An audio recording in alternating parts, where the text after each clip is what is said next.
लाडक्या बहिणीसाठी अत्यंत कडक नियम लागू झाला आहे आता। जर तुम्ही हे कागदपत्र जमा केलं नाही तर तुमचे 1500 रुपये कायमचे बंद होणार। लाडकी बहीण योजनेचा एक नवीन GR आला आहे, ज्यामध्ये ई-KYC मुदतवाढ पुन्हा एकदा देण्यात आली आहे। परंतु सर्व लाडक्या बहिणींना एक कागदपत्र अंगणवाडी सेविकांकडे जमा करण्याचे आदेश देण्यात आलेले आहेत। आता ज्या लाडक्या बहिणी हे कागदपत्र आपल्या जवळच्या अंगणवाडी सेविकांकडे जमा करतील, फक्त त्यांना लाभ दिला जाणार आणि ज्या बहिणी देणार नाही त्यांचा लाभ तातडीने बंद केला जाणार। पहा, ज्या लाडक्या बहिणीला डिसेंबर-जानेवारी पर्यंतचे हप्ते मिळाले असतील, फेब्रुवारीच्या हप्त्याची वाट ते पाहत असतील किंवा जानेवारीचाही मिळाला नसेल, तर तुमचे मागचे पैसे तर मिळणार नाहीत, पण पुढचे देखील बंद करण्यात येणार अशी स्पष्ट माहिती आता मुख्यमंत्र्यांनी या GR मध्ये दिली आहे। पहा, पूर्वी सरसकट सर्व महिलांच्या खात्यामध्ये पैसे यायचे, नियमित हप्ते सगळ्या बहिणीला मिळत होते, पण आता या नवीन कागदपत्राशिवाय हे कागदपत्र जमा केल्याशिवाय 1 रुपयाही तुमच्या खात्यात येणार नाही असे स्पष्ट आदेश आता बँकांना देण्यात आलेले आहेत। लाडक्या बहिणीसाठी नवीन 4 नियम लागू केले आहेत। या 4 नियमानुसारच आता इथून पुढे पैशांचं वाटप होणार आहे। ज्या महिला या 4 नियमात बसतील तेवढ्याच पात्र ठरतील। हे 4 नियम आता लगेच लागू झाल्यामुळे काल मध्यरात्रीच याची अंमलबजावणी केल्यामुळे आज सकाळी जवळपास 76 लाख महिला पात्र झाल्या आहेत। आता ज्या बहिणी शांत बसल्या असतील, त्यांना वाटत असेल की जाऊ द्या, मागचे पैसे आले, पुढच्या आपोआप येतील, यांच्या नाही आल्या त्यांचं आपल्याला काही घेणं देणं नाही, पण लक्षात घ्या, तुम्ही पात्र असूनही अपात्र होऊ शकतात, कारण की 4 अतिशय कडक आणि नवे नियम आता लागू झालेले आहेत, ज्यासोबतच एक कागदपत्राची पूर्तता देखील तुम्हाला करायला सांगितलेली आहे। पहा, याआधी सगळे नियम वेगळे होते। याआधी फक्त 4 चाकी गाडी नसली की पैसे मिळायचे, उत्पन्न कमी असलं की पैसे मिळायचे, हा नियम होता, पण आता तसं राहिलेलं नाही। घरामध्ये अगदी छोट्या मोठ्या वस्तू जरी असतील, म्हणजे टीव्ही, फ्रीज अशा प्रकारच्या वस्तूंचा देखील एक नियम आला आहे। त्यामुळे तुमच्या घरात टीव्ही, फ्रीज यापैकी काही जरी असेल तरी तुम्ही लक्षपूर्वक पाहायचं आहे। पूर्वी 4 चाकी गाडीचा नियम होता, तर आता घरात मोटरसायकल जरी असेल तरी देखील तुमच्या पैसे येण्यामध्ये अडचण निर्माण होऊ शकते। त्यामुळे 4 नवे नियम कोणते आहेत, कोणते एक कागदपत्र जमा करायचं आहे की ज्यामुळे तुमचे पैसे कायमस्वरूपी सुरू होणार, याची सगळी माहिती सविस्तरपणे तुम्हाला व्हिडिओमध्ये दिलेला आहे। पहा, या व्हिडिओचा एकही क्षण तुम्ही जर स्किप केला तर तुमचे पैसे 100% बंद होऊन जातील। लक्षात घ्या, योजना पुढील 5 वर्षे चालणार आहे। 5 वर्षात हिशोब केला तर एका वर्षाचे तुम्हाला 8000 रुपये आणि असे तुम्हाला 5 वर्षाचा हिशोब केला तर जवळपास 90000 रुपये तुमचे त्याचे नुकसान होऊ शकतात। त्यामुळे लक्षपूर्वक ही माहिती पाहायची आहे। पहा, GR हा आत्ताच आलेला आहे, कालबद्ध रात्रीच बैठकीमध्ये हा निर्णय घेतलेला आहे आणि त्यामुळेच बऱ्याचशा महिलांची ही माहिती नाहीये। महिला शांत बसून आहेत, त्यांना वाटतं आपोआप पैसे जमा होतील, पण लक्षात घ्या, पूर्वी 4 चाकी गाडी असली तर आता बनवायचा, पण आता दुचाकी गाडी, त्याचबरोबर घरातल्या वस्तू आणि रेशन कार्डचा देखील महत्त्वाचा नियम आलेला आहे। त्यामुळे लक्षपूर्वक ही माहिती पहा।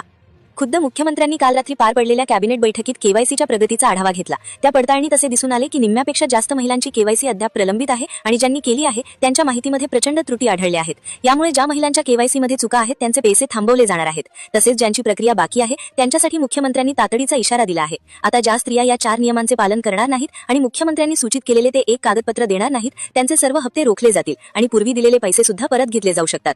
प्रशासनाने महिलांबाबत अत्यंत कठोर आणि निर्णायक पाऊल उचलले आहे, कारण शासनाच्या निदर्शनास आले आहे की अनेक सधन महिलांकडे पुरेसा पैसा आहे, घरात 4-5 मार्गांनी उत्पन्न येते, सर्व सदस्य नोकरीला आहेत, स्वतःच्या मालकीच्या 4 चाकी गाड्या आहेत आणि आर्थिक स्थिती उत्तम असूनही त्या लाभ घेत आहेत। सरकारने अत्यंत गोपनीय रीतीने काल छाननीचा अहवाल तपासला असून त्या चौकशीत अनेक धक्कादायक बाबी समोर आल्या आहेत। म्हणूनच प्रशासनाने आता एका विशिष्ट कागदपत्राची मागणी केली आहे। जर हे पत्र नसेल तर भविष्यातील कोणतीही रक्कम तुमच्या खात्यात पडणार नाही।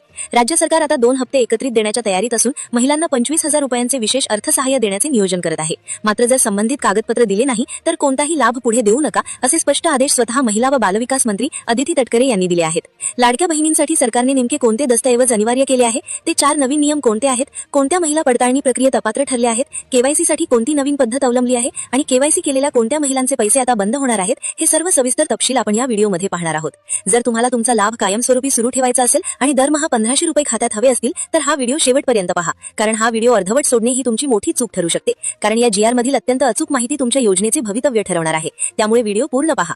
बघा, सरकारने लाडक्या बहिणींसाठी नियमांची मोठी कडक अंमलबजावणी केली आहे। 4 नवीन अटी लादल्या गेल्या असून कालच्या निर्णयानुसार एक कागदपत्र अंगणवाडी सेविकांकडे देणे सक्तीचे केले आहे। पूर्वी सर्व महिलांना विनासायास पैसे मिळत होते, प्रत्येक जिल्ह्यात वाटप होत होते, पण सरकारने आता वितरण प्रणालीत बदल केला आहे। गुप्त रीतीने केलेल्या तपासणीत असंख्य महिला अशा आढळल्या ज्या मुळात अपात्र आहेत तरीही लाभ घेत आहेत। अशा बोगस लाभार्थ्यांना बाजूला करण्यासाठी 4 नवीन नियमांची चाळणी लावली आहे। या चाळणीतून ज्या पात्र ठरतील आणि जे हे कागदपत्र जमा करतील त्यांनाच निधी वितरित करा, असे आदेश स्वतः मुख्यमंत्री यांनी दिले आहे। लाडकी बहीण योजनेवर सरकारचा मोठा निधी खर्च होत होता, प्रचंड पैसा वाटप करावा लागत होता आणि हा खर्च मर्यादित ठेवण्यासाठी आता लाभार्थ्यांची संख्या कमी करण्याचे धोरण आखले आहे।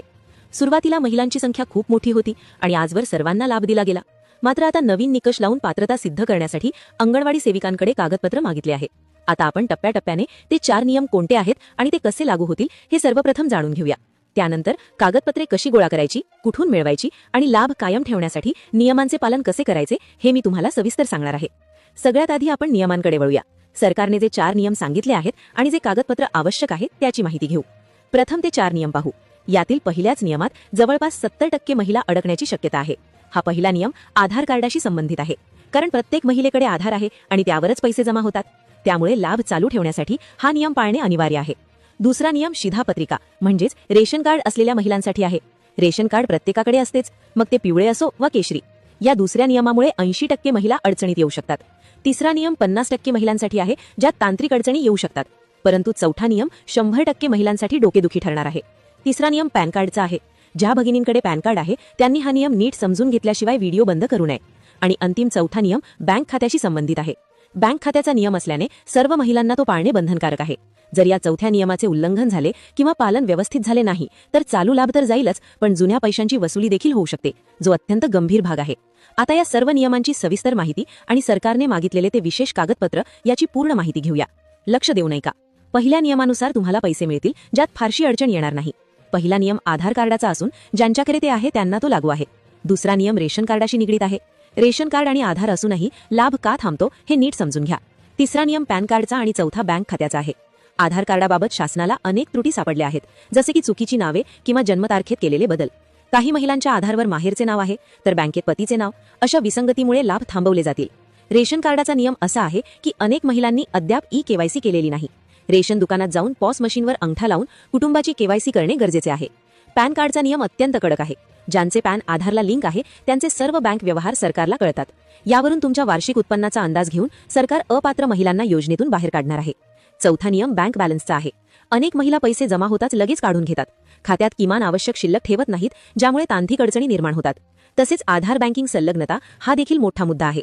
आता सरकारने कोणते कागदपत्र कोठे सादर करायला सांगितले आहे आणि केवायसीचे काय नियम आहेत ते पहा. सरकारने ई-केवायसीची मुदत 18 नोव्हेंबरपर्यंत ठेवली होती. तोपर्यंत केवळ 50%च काम पूर्ण झाले. त्यामुळे आता ही मुदत वाढवून देण्यात आली आहे. पण यामध्ये एक मोठी समस्या होती, ज्यामुळे महिला केवायसी करू शकत नव्हत्या, जसे की अनाथ महिला, विधवा, परित्यक्ता किंवा ज्यांच्या वडिलांचे निधन झाले आहे. अशा महिलांनी केवायसी करताना दुसऱ्याचा आधार क्रमांक देण्यास अडचण येत होती. या अडचणीवर मात करण्यासाठी GR मध्ये विशेष तरतूद केली आहे. अशा परिस्थितीत संबंधित महिलांनी त्यांच्या स्थितीचा पुरावा म्हणजे पतीचे किंवा वडिलांचे मृत्यू प्रमाणपत्र किंवा घटस्फोटाचे न्यायालयीन दस्तऐवज किंवा अनाथ असण्याचे प्रमाणपत्र याची प्रत अंगणवाडी सेविकांकडे जमा करणे आवश्यक आहे. हे कागदपत्र दिल्यानंतरच तुमची केवायसी पूर्ण मानली जाईल. जर हे केले नाही तर पुढचे हप्ते मिळणार नाही.